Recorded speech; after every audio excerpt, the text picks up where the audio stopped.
میرے بھائیوں اور عزیز دوستوں، بہت ہی حیرت کی بات ہے کہ دنیا کے اندر ہم ہیں تو صحیح، لیکن پریشانی رہتے ہوئے بھی اپنے اندر یہ چیز نہیں ہے کہ ہم کس طریقے سے شفا یاب ہو جائے۔ دوسری بات یہ ہے کہ ہم لوگ جو ہے دواخانے میں اور ہاسپٹل میں سبھی میں رجوع ہو جاتے ہیں، لیکن قرآن کے طرف رجوع نہیں ہوتے۔ فرمائیں گے، لوگ بولیں گے کہ مطلب یہ ہے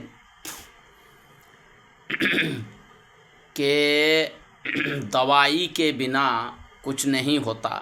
ایسا کچھ نہیں ہے، دوا بھی کرانا سنت ہے، لیکن دوا کے ساتھ دعا بھی جو ہے اللہ کے نبی تاجدار مدینہ احمد مصطفیٰ محمد رسول اللہ صلی اللہ علیہ وسلم کا قول ہے کہ زمانہ ایک ایسے آئیں گے کہ اس زمانے میں جو ہیں لوگ اپنے آپ کے اندر یقین نہیں رکھیں گے، اور جو لوگ ابھی بھی جو لوگ یقین کرتے ہیں وہ دنیا میں بھی کامیاب ہے اور آخرت میں بھی کامیاب ہے، کیونکہ اللہ تعالیٰ نے قرآن کے اندر فرمایا ربنا آتنا فی الدنیا حسنۃ وفی الآخرۃ حسنۃ وقنا عذاب النار۔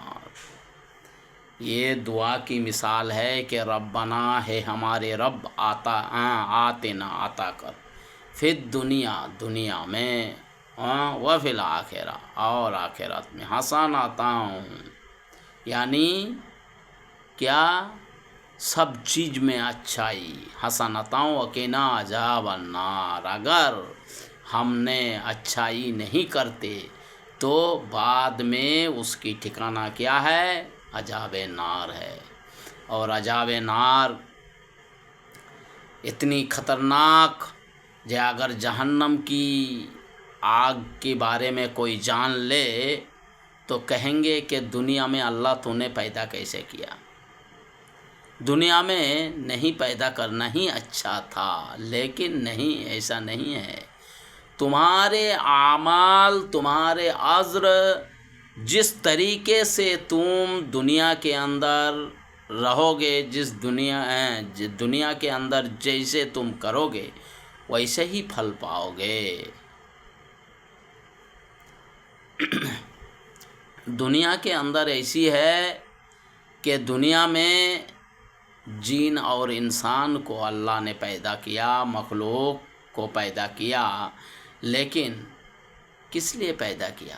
ہم نے کیا وعدہ کیا ہے کہ ہے اللہ تیرے احکام کو مانیں گے اور ہم جو ہے دنیا میں فساد نہیں کریں گے، دنیا میں خون ریزی نہیں کریں گے، اللہ اور اللہ کے رسول تاجدار مدینہ آپ صلی اللہ علیہ وسلم کا اطاعت کریں گے، اللہ کے حکم کو مانیں گے۔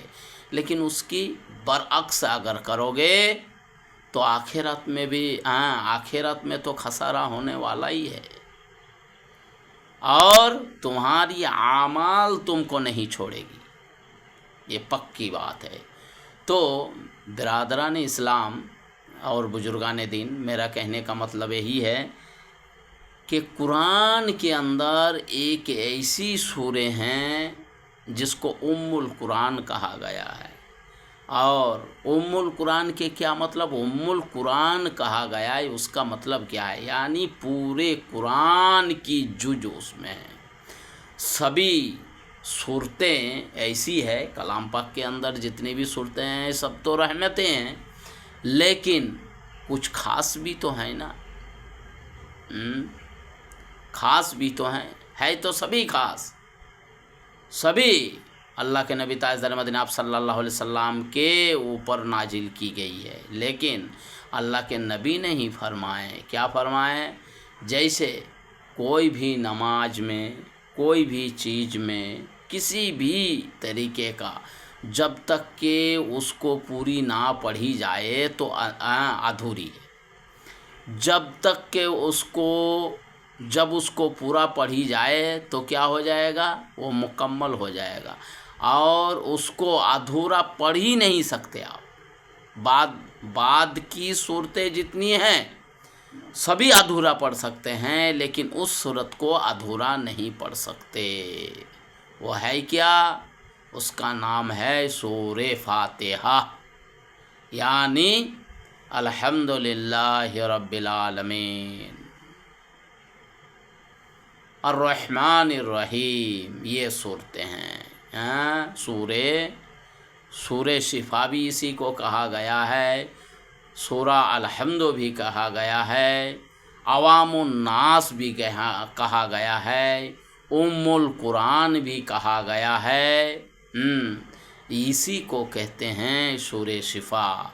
और सूरे फातिहा, सूरा अल्हम्दु का जो है, यानी इसी को उम्मुल कुरान कहा गया है। तो मेरे भाइयों, इसके ज़रिए से अगर आप काम लेना चाहते हैं तो इसको जब आप पाबंदी के साथ जब आप पढ़ोगे तब समझ में आएगा कि हाँ, इसकी क्या फजीलत है और इनकी क्या बरकतें हैं।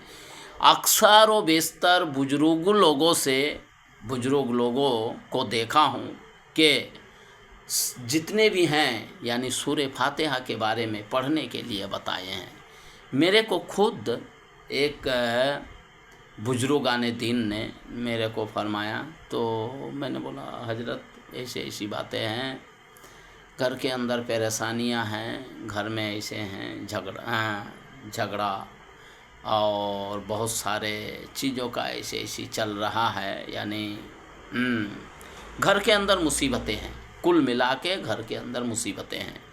तो उन्होंने मेरे को यही फरमाया कि रात को सोते समय जो है आप सूरा फातिहा का तिलावत किया करो। तो कितनी दफ़ा?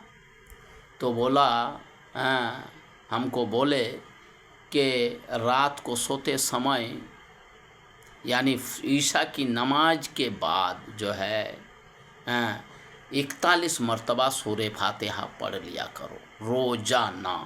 41 मरतबा रोज़ाना पढ़ लिया करो। ईशा के नमाज के बाद जब सब काम से फारिग हो जाया करो तो रात को सोते समय जो है ईशा के नमाज के बाद सूरे फातिहा को 41 मरतबा पढ़ लिया करो। तो मैंने काफ़ी दिन, यानी काफ़ी दिन का मतलब ये है कि कुछ दिन मैंने पढ़ पाया। उसके बाद मुकम्मल तरीके से मतलब ये है कि बीच में मैंने कुछ दिन छोड़ दिया। तो बीच में मैंने छोड़ दिया तो फिर मैंने देखा कि हाँ, इस तरीके से फिर अपने सेहत के अंदर जो है कुछ तकलीफ़ें बढ़ रही है। तो अचानक फिर चालू किया तो फिर सही लगा, फिर सही। तो बात यह है कि कुछ दिन जो मैंने पढ़ा था तो उसके अंदर बहुत कुछ फजीलतें देखी, जो मतलब है कि आपको बताऊं क्या। एक नंबर तो बात यह है कि रिज़्क़ की जो तंगी थी, अल्हम्दुलिल्लाह उसका भी मेरे को मतलब है कि वो भी सही हो गई मसला। दूसरी बात ये है कि चलो और घर के अंदर जो परेशानियां थी वो भी लगने लगा कि हाँ अल्हम्दुलिल्लाह सब ठीक है। लेकिन बीच में जो छोड़ दिया उसके बाद फिर शुरू किया तो फिर मेरे को समझ में आया कि नहीं, ये जो है तलावत करनी चाहिए। तो मेरे भाइयों, मेरे दिल में तो जो कुछ है मैं पहुंचाने के लिए सोचता हूं कि आप लोग भी जो हैं सूरे फातिहा का तिलावत किया करें। जो आदमी परेशान है वो भी, और जो नहीं है वो भी हैं। मेरा कहने का मतलब यही है कि अगर आप पढ़ते रहेंगे तो इंशाअल्लाह ताला आपकी दिल भी कुलूब, आपकी जो दिल और कुलूब जो है वो भी मनवर होते जाएगा और इंशाअल्लाह ताला आपको सब चीज़ों में नफ़ा होते जाएगी और कामयाबी मिलते जाएगी। अस्सलामु अलैकुम रहमतुल्लाहि व बरकातहू।